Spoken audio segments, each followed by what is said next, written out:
Hello and welcome to Spotlights. This is the podcast for the Yale Forum on Religion and Ecology, and I'm happy to welcome back onto the show, Matthew Segall. Matt, thanks for making time for us. Happy to be in dialogue with you, Sam. Yeah, always a pleasure. And I guess it was about a year and a half ago, I think, that you were last on the program, and you were talking about your book, Physics of the World Soul. And I talked to you recently, and I wanted you back on because there was this really big conference happening in Claremont, California, for the 50th anniversary of the Center for Process Studies. And it happened just after Valentine's Day. Not sure if that's intentional. It's a very romantic time.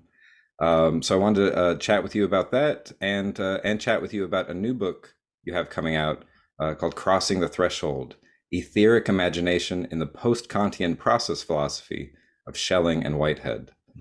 So, as usual, you got a lot going on.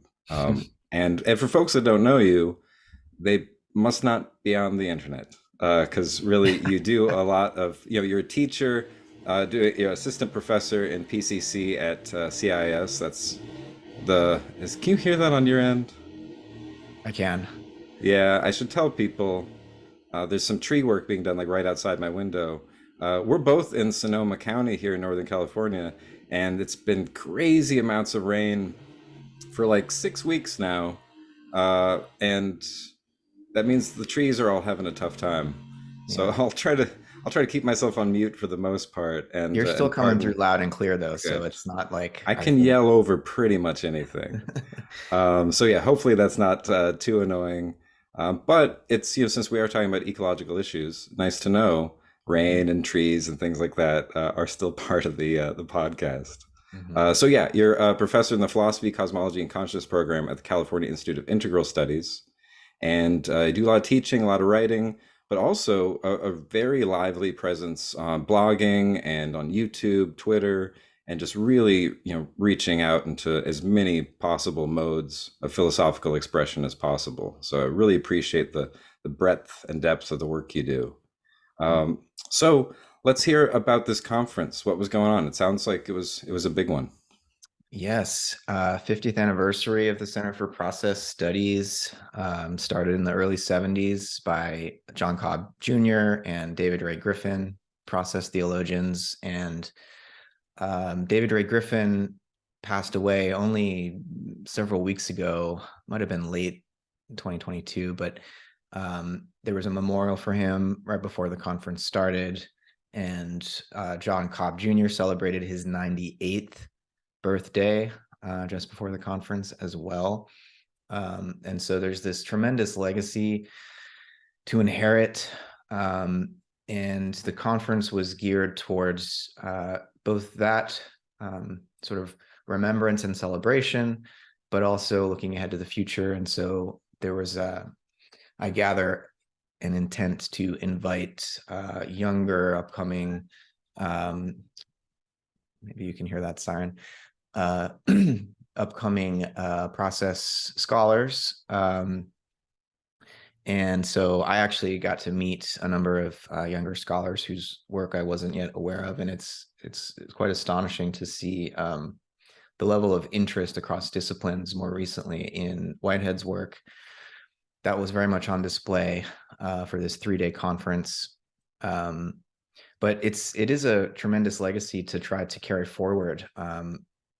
Griffin in particular was well known for hosting sort of interdisciplinary conferences, bringing various scientists across the special sciences into dialogue with process philosophers and theologians, whether it's in physics or biology or psychology, even transpersonal psychology. And the archives are amazing to look through, and the number of anthologies that came out of that interdisciplinary work is a real gift, and I think hasn't been as widely read as it may soon be because of this resurgence of interest in process thought and its various applications.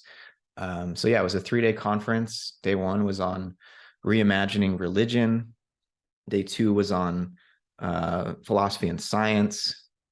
And day 3 was on sort of the practical applications from everything from agroecology to economics to philosophy of education and so on. So it was a full buffet. Yeah. All right. Yeah, this might be a little choppy for editing as I try to keep the chainsaws out of the audio. But yeah, that sounds like an amazing conference. I like the way it's divided up and so indicative of like what process studies has been about, really putting their money where their mouth is in terms of interdisciplinarity. And I like the intergenerational scope of the conference. And because it seems like one of those things that Whitehead's thought is really massively influential, and yet it's still not breaking into academia in a certain way. You know, like mainstream philosophy departments aren't making a big deal about him. And so I feel like it's important for to have that kind of intergenerational continuity to get things going. I wonder if you could speak a little to that, because I know you're an expert in Whitehead's philosophy, and so you know it inside and out. What are some of the obstacles to this reaching a more mainstream audience or broader audience? Because clearly, when people gather for it, you see the enthusiasm, you see the relevance of this thought to so many different fields of study, to practical applications. Why isn't it more popular? Why isn't it something that like every university is going to be like, oh, of course we have a class on Whitehead's thought? Yeah. Complex reasons, but I think right in the mid 1920s, as Whitehead was beginning to undertake this metaphysical project of systematically relating the data of all of the special sciences with religious experience, with just our common sense everyday practical experience, and trying to devise this metaphysical scheme. Wittgenstein was and the logical positivists were really saying that metaphysics is impossible and philosophy should just focus on, clarifying our language and not trying to imagine that we could have some speculative account of the nature of things beyond what empirical science can provide. And also right at this time, quantum theory was getting up and running, and the early quantum theorists were deeply speculative and philosophical. And unfortunately, when quantum theory got formalized mathematically, this well-known motto of "shut up and calculate" became more dominant among physicists, and they didn't ask the speculative question about, well, what are we calculating exactly? And so in science and physics, what Whitehead was proposing kind of got shelved. And in philosophy, because metaphysics went out of style, his work got shelved. Luckily, the theologians kept it in print for many decades. Charles Hartshorne, of course, is instrumental here, and others at the University of Chicago. But so I think that's the historical reason. He was kind of an untimely thinker, kind of out of season.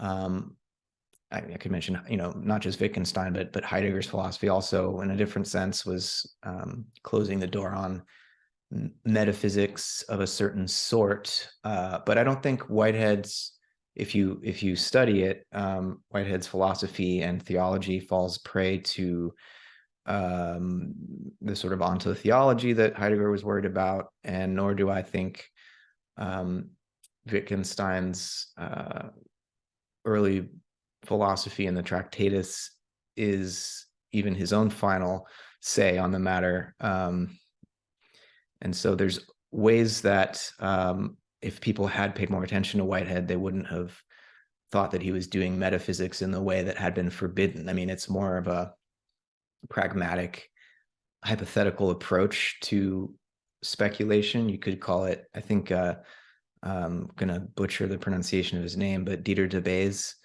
has written about this and called it speculative empiricism, in the sense that it's not the sort of a priori construction of a metaphysics that would be not subject to experimental application and test. Whitehead very much wanted his scheme to be applied and tested for its adequacy across various domains.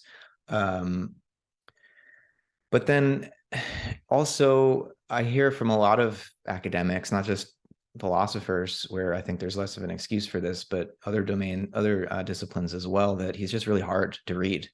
It doesn't stop people from studying Hegel and Heidegger and so on. I mean, I don't think they're Yeah, exactly that's a good point. easy to read either, but Yeah. Whitehead's also just, he's not only doing difficult philosophical work and heavy lifting on that conceptual front, but he's also, like, in Process and Reality, he's talking about physics and mathematics, and the really kind of obscure, arcane dimensions of foundations of logic, and it's hard to have a mastery of all of these different disciplines so as to really grok what he's doing. One of the reasons I have continued to study Whitehead for, well over a decade now, maybe even 15 years at this point, is because there's so much more to learn in these areas that I don't have formal training in, but have been trying to play catch up on, really specifically to understand what Whitehead's talking about. And so I guess it's just a big ask um, to deepen into Whitehead's work, because it's just so vast. Yeah, and then like you mentioned, theologians for some reason were like, yeah, it's out there, but some of the God talk here is amazing. And so they were like, we can keep it alive.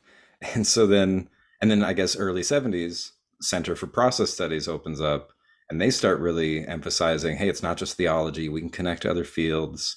And I know definitely like deep ecology, environmental ethics, they pick up on it because clearly he's a non-anthropocentric thinker.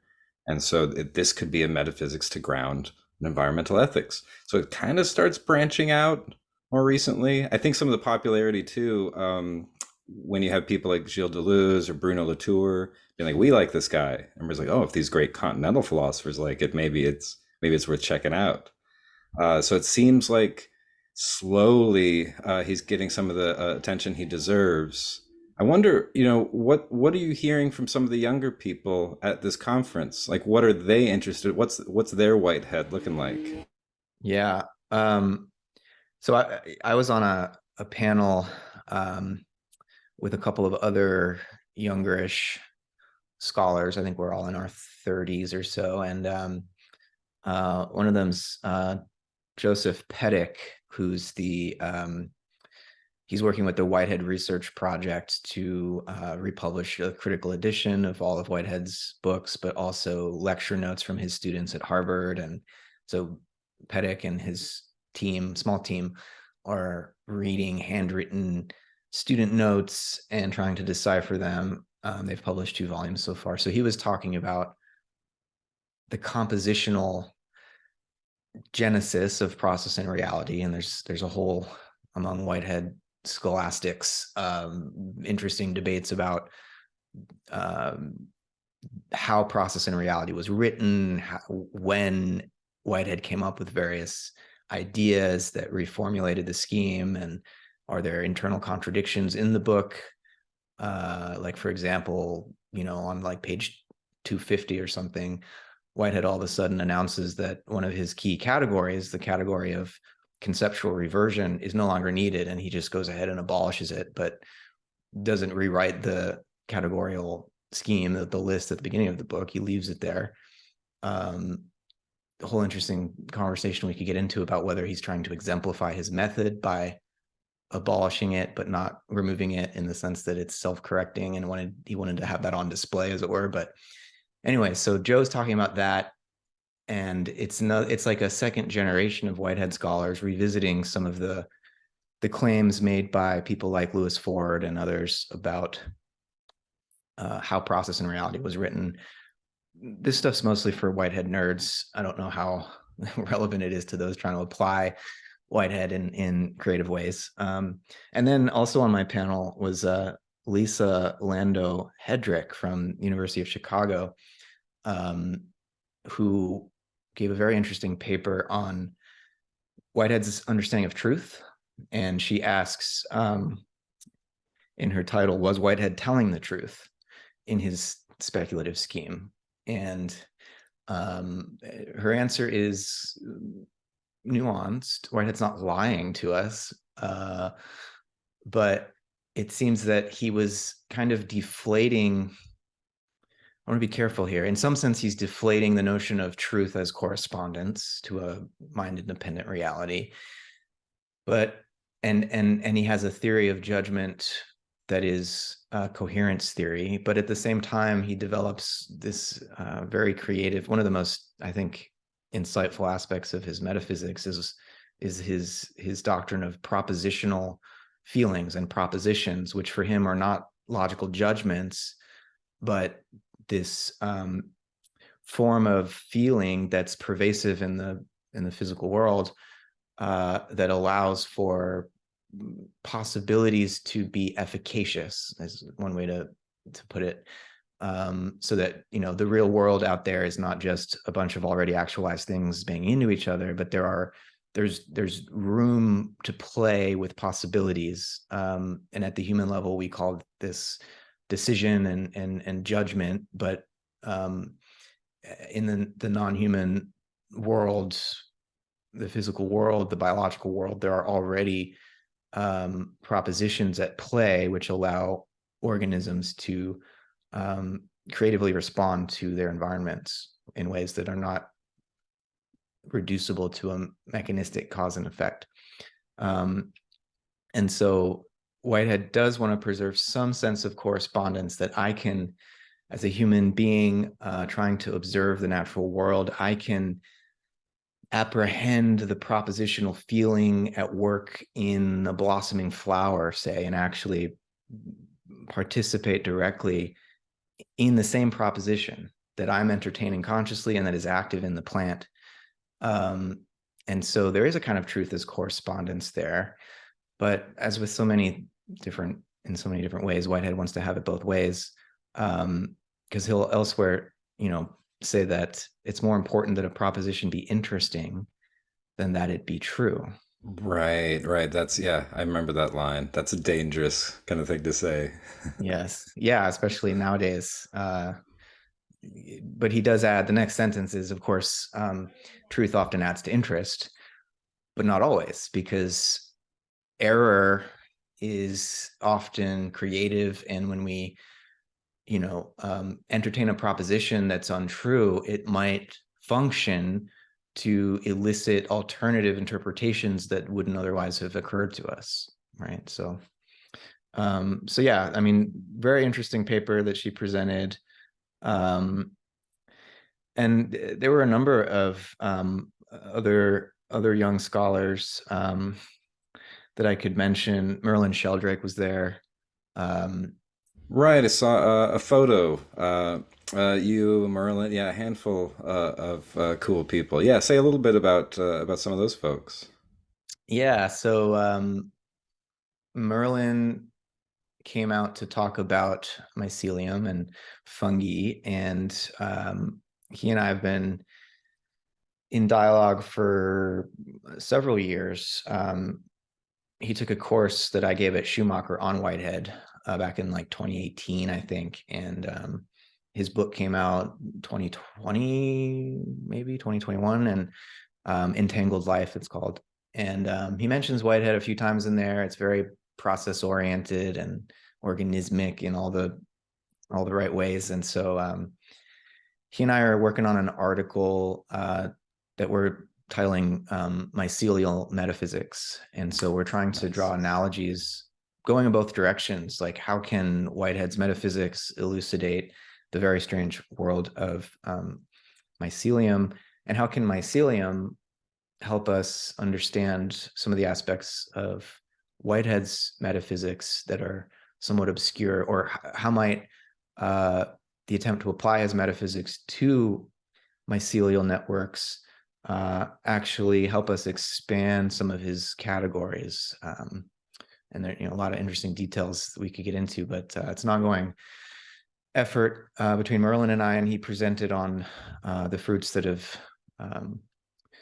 been born so far. I should say all these presentations are online already. There will be edited versions posted very soon, but anyone who's curious can check these out. I can share some links. Yeah, that's a good point. Yeah, I'll make sure that the links are in the episode. Yeah. Um, yeah, I can throw some other names out here.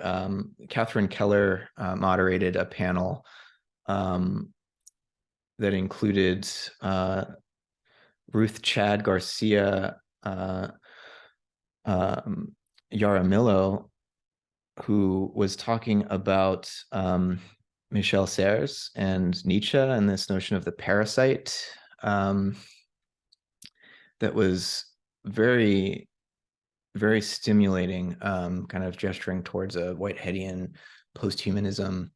Another presenter, she's a doctoral candidate at the Claremont School of Theology, I believe. And then Dr. O'Neill Van Horn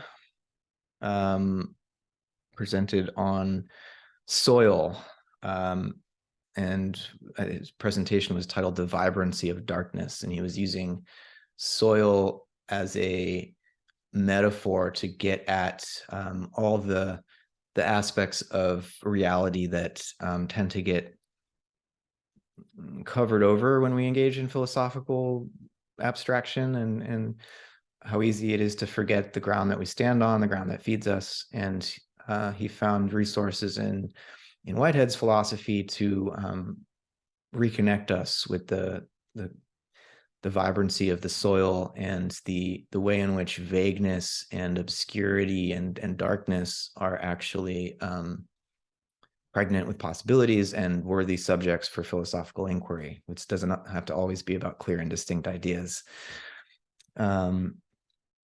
So yeah, it was quite a feast. I could go on. There's like 25 some odd presenters, but it's a little taste. Yeah, it would definitely. I don't need you to give an outline of every single one. I'm definitely curious.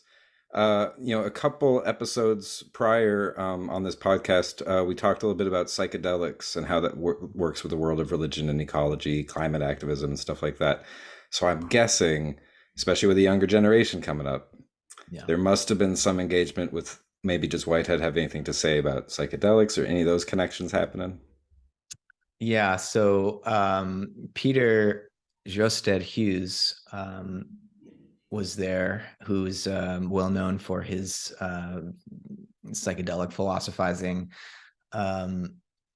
He presented on, so he's at the University of Exeter, and they're starting I believe, a master's program in philosophy and psychedelics. And he was discussing the ways in which psychedelic therapy inevitably raises in the patient's metaphysical questions that therapists are not necessarily prepared to engage with, because they're not necessarily aware of the menu of metaphysical options, as Peter put it. And there's been more recently a lot of research on belief change occasioned by psychedelic experiences, where they give people a survey before and after and track how their views shift. And these types of surveys depend on a sort of philosophical analysis of different positions one can take, a metaphysical menu, as it were. And Peter's trying to help the psychologists doing this research to develop better menus that sort of get at the grain of reality a little bit better. So materialism, dualism, idealism, panpsychism, and it seems some of this research so far is showing strong correlations in several ways. One is a move away from materialism, if someone identified that way before, and moves toward panpsychism, but also interestingly, not as much as panpsychism, but not far behind is a kind of dualist solipsism, which is interesting. And I can understand how people could go in that direction when you start to go inward and explore multiple dimensions that seem infinite, you know? Right. So Peter's trying to speak to the importance of metaphysical inquiry to support the psychological work and research that's going on, so that people can find some language and interpretive resources to make sense of their experience on the other side of it. Very interesting Man, stuff. that's super interesting. Yeah, and I'm teaching an environmental ethics course right now, and I increasingly have students who express interest in this, or if you have them share how they ever connected to nature as a source of intrinsic value, they'll often bring up my psychedelic experience they've had. So yeah, doing that kind of conceptual metaphysical work, so crucial. Yeah, I'm excited to hear more. Mhm. All right. Well, one other thing, obviously thinking, 50th anniversary conference for the Center for Process Studies, this intergenerational group, very interdisciplinary, transdisciplinary. So what's the future of Whitehead studies looking like? Process studies in general, Whitehead in particular, where is this going? For people out there who want to get involved and get excited about studying this, or the community of people who are studying it, what are some of the directions that seem to be opening up? Hmm. Well, for one thing, it's very clear that process studies are much more expansive and well established in China. And so the future of Whitehead may very well be in Asia, actually. China in particular, but South Korea as well. There were a number of South Korean and Chinese scholars present at the conference, and that's not new. There's been a strong connection between the Center for Process Studies and what's called the Center for the Postmodern Development of China, or the Institute for the Postmodern Development of China. And apparently there's something like 30 plus graduate schools in China devoted to process thought. And there are natural connections between Whitehead, Taoism, Confucianism, and so there's a lot of resources there, I gather, for Chinese scholars to use Whitehead's speculative scheme to interpret and you know to interpret their own spiritual traditions. So the future is definitely going to involve more international collaboration in this way. What I would like to see in the future is fewer Whiteheads in the audience at these conferences. It's noticeable that the demographic is old and white. It's pretty good in terms of the gender balance, but there were more younger people at this conference than I've seen before, which is encouraging. But there's a real need to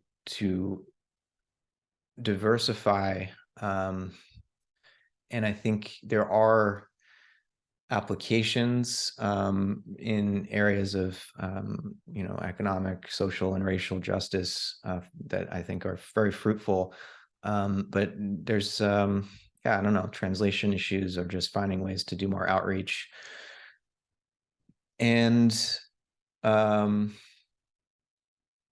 was another point I wanted to make there. In terms of religious pluralism, process thought's always been open and deep in its pluralism, but religious pluralism. But there's no question that it's still predominantly a Christian space. There's lots of Jesus at this conference. It was at a church, United Church of Christ in Claremont. But not just the first day. on religion, but throughout the conference, it's clear that Christianity, in a very kind of incarnational and open and, from my point of view, loving a form of Christianity, but nonetheless, it's dominated by Christianity, and there are Islamic and Jewish and Buddhist process philosophers, but they're not as well represented as I would like to see moving forward. And I would like to see process theology and process philosophy generally become more explicitly pluralistic. Not I wouldn't want to ask anyone to leave Jesus home, but at a point now where if process thought is going to catch on, it really does need to find ways of languaging Whiteheadian process theology that would be welcoming to people of various religious persuasions or even non-religious persuasions. Right. Yeah. Yeah. That's such a big point. And I think that speaks to the field of religion ecology as well. A lot of this work got started with eco-theology that was very kind of Christocentric, or figures like Pierre Teilhard de Chardin, right? It's all about Jesus, the Christification of the planet. And sometimes I hear that, I'm like, well, congratulations on being Christian. That's great. But we need to open up. So I guess the fact that China and Asia in general is picking up on this, that'll help with the religious pluralism. But I think some of it's also like Christians talk to non-Christians. Yeah, like you said, we need to find ways of languaging that get outside of our kind of Christian box there. And Mm-hmm. still talk about Jesus, but just bring in some. I want to hear about the Buddha or Krishna, something. Yeah. Certainly indigenous traditions. I would think there's so much relevance for Whitehead's relational thinking, and like you mentioned about social justice, racial justice. Mm-hmm. Again, that kind of relational thinking so relevant to the kind of intersectionality that people are trying to bring in. Mm-hmm. So yeah, I think those are really fruitful areas for further development. I'm excited to see where it goes next. Yeah. I'm not a process expert by any means, but I definitely keep it on the horizon. So I like seeing these kinds of developments, and the Yeah. stuff you're doing in particular I find exciting. I think because you are pushing exactly on these kinds of boundaries. So along those lines, I want to hear a little bit about this new book, "Crossing the Threshold: Etheric Imagination in the Post-Kantian Process Philosophy of Schelling and Whitehead." Yes. There's a lot going on in that title. Yeah. So unpack this a little for us. I would love to, but before we move on, let me just briefly share a photograph that I think your audience will appreciate. The Oh, nice. conference organizers put together a little photo book from the 50 years of conferences and so on Oh, that the that's center has nice. done. And on page 34, you might recognize that book. The universe is a green dragon. Oh. See that? And then, uh, Oh, yep. do you recognize that And there's guy? there's a Brian Swim. They don't have his name in the Oh, that's caption, but crazy. unmistakable. That was 1987. Towards a Postmodern World was the name of that conference. Wow. It was good to see um, Brian all the way back then. Bit of a lineage here. Um, Yeah, no, that's good. Brian's one of my favorite process thinkers, especially because he manages to not use Whiteheadian jargon. And right. sometimes process people are so deeply into Whitehead, I'm like, you can do this without having to use each of the words Whitehead liked. Mm-hmm. And Brian somehow is able to speak from his own experience, from cosmology, astrophysics, Yeah. and somehow doesn't feel burdened by the jargon so much. Yeah. No, absolutely. I'm glad to have his uh, mentorship to counsel me in that way. He really does push back against the jargon, and he's really encouraged me to use my own creative translations, because otherwise, yeah, it's not gonna land with people. It's gonna bounce off. Yeah, exactly. Well, and it seems like the new book is kind of an example of that, where your Whitehead's in the mix, but there's Mhm. all kinds of cross pollination happening that I think are Yes. opening it up to more creative forms of expression. Yes. Yeah. I'm attempting to do that. So yeah, this was actually originally my dissertation back in 2016, and I've done some pretty thorough revisions. I realized after defending my dissertation that some chapters were actually in the wrong order, and so I switched those around. Um, but it's an attempt to read Whitehead as in lineage with Schelling, and to see Schelling as a kind of proto-process philosopher, really just a full-blown process philosopher. I mean, many have traced the lineage back to Heraclitus, and so it's not like there isn't a deeper strain there. But Schelling's natural philosophy in the late 18th, early 19th century, I think, was very much a philosophy of organism and of dynamic evolutionary emergence, and Schelling was really trying to put mind back in nature, but in a way that wouldn't revert to a kind of pre-Kantian dogmatism. Schelling very much wanted to um, take the transcendental method that Kant developed and push it to its extreme so that it opened back out into a form of natural philosophy that didn't presuppose mind as the um, the centerpiece of the cosmos, as it were, the way that Kant did. Kant referred to his own critical form of transcendental philosophy as a Copernican revolution in philosophy. I think it was maybe Quentin Meillassoux or Ian Hamilton Grant, maybe actually, who said really what Kant did was a Ptolemaic counter-revolution in putting the human back at the center of things after Right. Copernicus had sort of decentered the human perspective. And Schelling, in a way, wants to invert Kant's question, which is more or less Kant's question is, what must the mind be such that nature can appear to us in the way that it does? So nature becomes an appearance organized and determined by the mind. Schelling inverts that and says, what must nature be such that mind could emerge from it?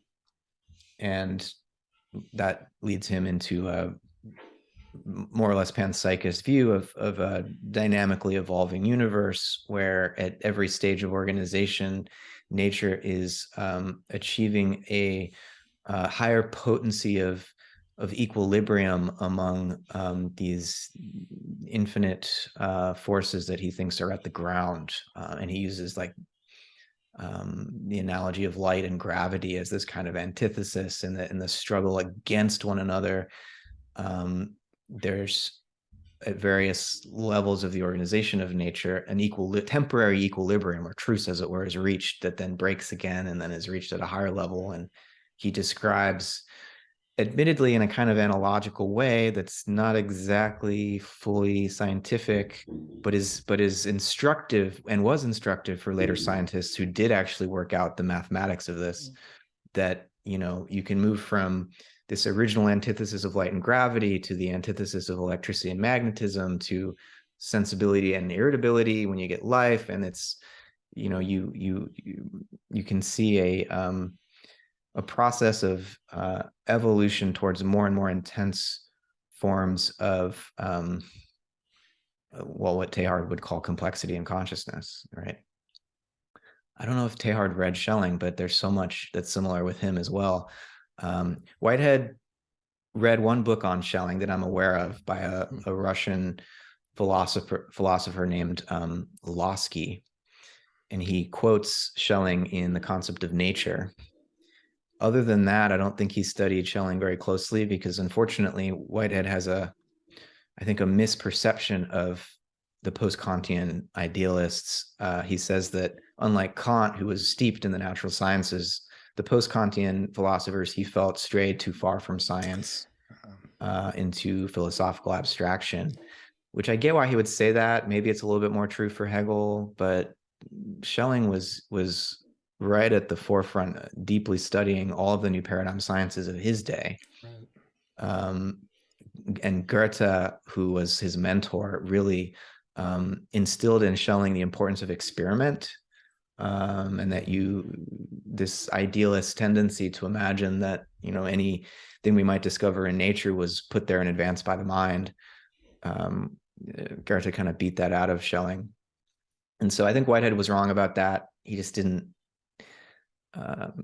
read Schelling deeply enough to know. And so I'm in this book trying to reestablish or establish this lineage between Schelling and Whitehead as a way to go beyond the epistemological limits that Kant, the shackles really that Kant put on philosophy, and to imagine what it would mean if mind really was emergent from nature, but not in the way that physicalists will usually think of emergence of mind, where there was something entirely lacking in mentality or experience of any kind out of which mind somehow emerged. That's not the kind of emergence I'm talking about. It's more like if nature has from the beginning had this kind of mental potential, right?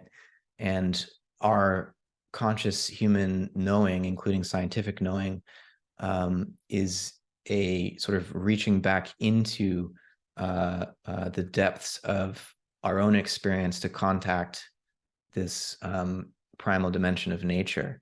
And that's what I mean by etheric imagination. And I use, to signal the inversion of Kant, I use the term descendental as opposed to transcendental, in the way that, as Whitehead describes, we can understand what causal connection in the physical world is like by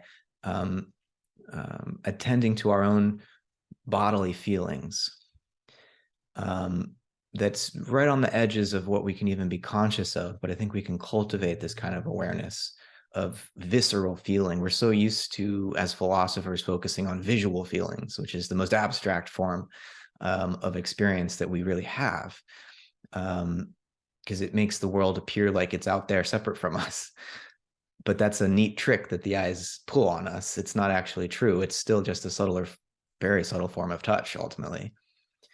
And so Whitehead, his whole philosophy is building on the subtler, vague perception we have of the viscera, of the feelings, of the transmission of feeling throughout the body. And he thinks that this is an intimate example of how nature itself is causally connected. And he'll talk about feeling vectors as another way of getting at what's happening when you have a pulse of electromagnetic radiation, that there's actually something it is like to be that electromagnetic wave. And we have some inkling of that in our own bodily experience of what he calls causal efficacy. And so I'm trying to develop this new method. It's already there in Schelling and Whitehead, called descendental philosophy. And I think it has great ecological relevance, but also spiritual relevance. And so, the book is very relevant to people seeking a more ecological worldview. It's very relevant to people thinking across the culture war between science and religion.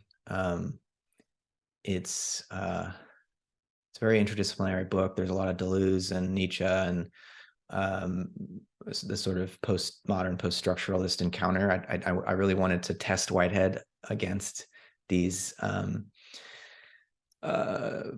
post-structuralist thinkers to see if he survives. I mean, Deleuze loves Whitehead, so obviously I don't need to give a spoiler warning. But there's a long chapter on Whitehead and Nietzsche where it's the most kind of tentative part of the text, because Nietzsche is so polyvalent and rich, and there's plenty of internal contradictions. And so I try to develop his own late work on the will to power and see in what ways his kind of perspectivism aligns with what Whitehead is doing in his philosophy. And I'm very curious to see what people make of this part of the book in particular.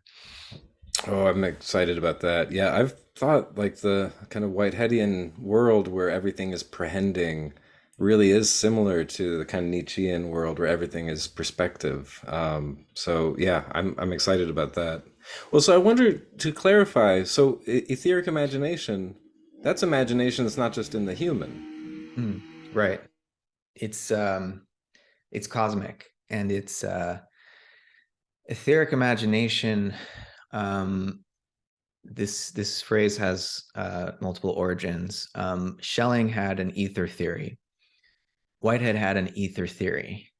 I also draw on the Austrian philosopher and esotericist Rudolf Steiner, who had, borrowing from theosophy, a conception of the etheric body, which is kind of this mediating subtle body between the physical and the astral and the spiritual, to use the theosophical terms. And I don't go too deeply into that whole side of things. I just take some hints um, from Steiner. But in Schelling, I mean, in all of physics up until Einstein, there was this idea of the luminiferous ether, which would be the medium through which light propagates. If light's a wave, there must be something waving, vibrating, as it were. And Einstein sort of did away with the ether in some ways and introduced a new kind of ether in another way, the space-time manifold. And I'm trying to develop. It's a really, it's a subtle idea, but there's, in Kant's late posthumous work, just titled Opus Posthumus, he develops his own ether theory as well, as this kind of mediating field whereby the mind and the world can establish some intimacy of contact again. And he starts to recognize how our ideas of physical forces are in some sense connected with our bodily feel, like similar to Whitehead, really, bodily feelings of um, not only passive feelings but active sort of motor responses. And it's really striking to read Kant almost doing embodied phenomenology late in his life, recognizing the need to close this gap between a transcendental analysis of mind and nature as an appearance to actually, he knows there's a physical world out there, and how can we know it really, not just as a determination of an appearance. And so I try to build on this aspect of Kant that he got old and couldn't finish. I mean, he wrote, I think there's like 12 drafts of this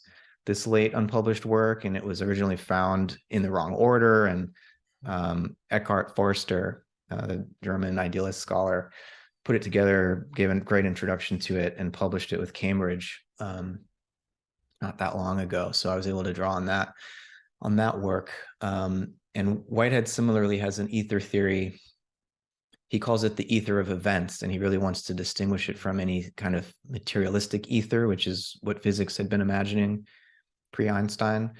And so I try to integrate these various understandings of the ether to suggest that we can imaginatively participate in this kind of etheric field, and through that field, a commonality, a common medium is established between what we call mind and what we call nature, such that, yeah, imagination becomes a creative power that's just as active in star birth and plant growth as it is in human cognition. I like that a lot. Yeah, it reminds me of John Sallis has a wonderful book, The Force of Imagination, that kind Yep. of is all about that. It's like, no, it's an elemental kind of force. And the idea that it's just locked up inside a human somewhere is so deeply troubled. Yeah. So yeah, I'm really excited about that, especially because, I mean, thinking of, religion and ecology, one of the reasons people are interested in mobilizing religious resources to address ecological issues is precisely imagination. And apparently, reason all by itself isn't going to solve all of our problems. And so, how do we tap in to this kind of imagination? Was it Wordsworth who said reason or imagination in its most exalted mood is reason, or something like that? I mean, the romantics have this way of saying, well, you say reason, I say imagination. But yeah, and John Sallis, I should say, makes an appearance. There's a short chapter on Sallis. He helps me with Nietzsche, and definitely the force of imagination is prominently cited. So yeah, very much in alignment with his project as well. Yeah, I like that. I wonder, I mean, we could get deep into philosophy things and probably shouldn't get too much, but I am curious uh, if Plato's Timaeus figures in this a little bit, because I know, Yeah, there's the third thing between mind and nature, and it's chora or place. I think Whitehead calls it a community of locus, right? A community of place. yeah, Is that kind of where the etheric imagination is hanging out? yeah, yeah, absolutely. I do enter into a dialogue with the Timaeus quite deeply, and the chora or receptacle is definitely intimately related to what I'm describing as the etheric dimension of nature, of mind and nature.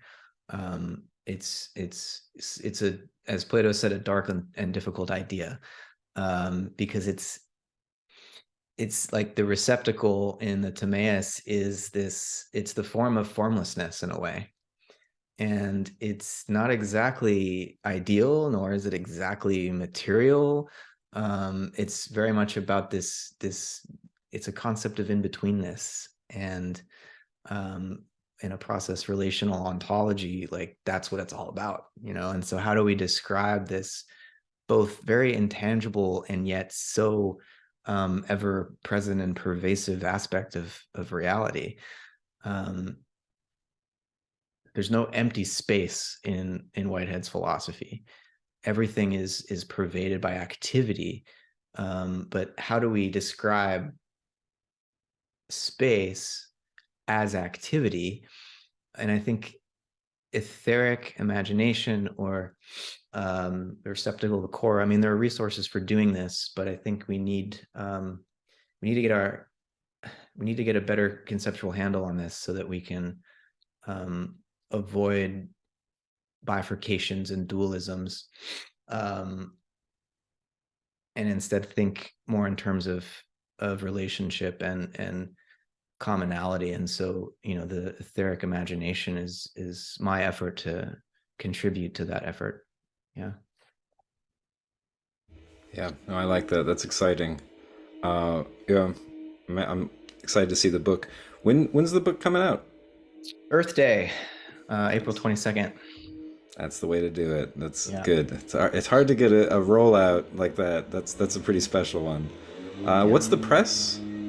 Revelor is the press out of Washington State, and it's an imprint called Integral Imprint, which is run by someone you may know, Jeremy Johnson.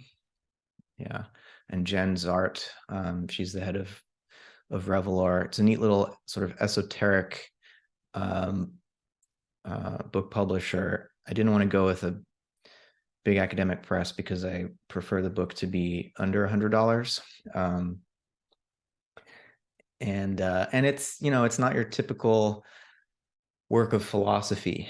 I think it would probably not be as well received by those who look upon any form of spirituality with suspicion or scorn, because it really is asking, I'm asking my readers to engage in another way of knowing, that's spiritual in many senses of that word, but it's also kind of aesthetic and artistic. And I use Deleuze's idea that philosophy is kind of a work of science fiction, and so I'm engaging with natural science, but also in a speculative way. And I'm not trying to, propose falsifiable hypotheses here. I'm engaging in a kind of science fiction, but in, I hope, an enriching way.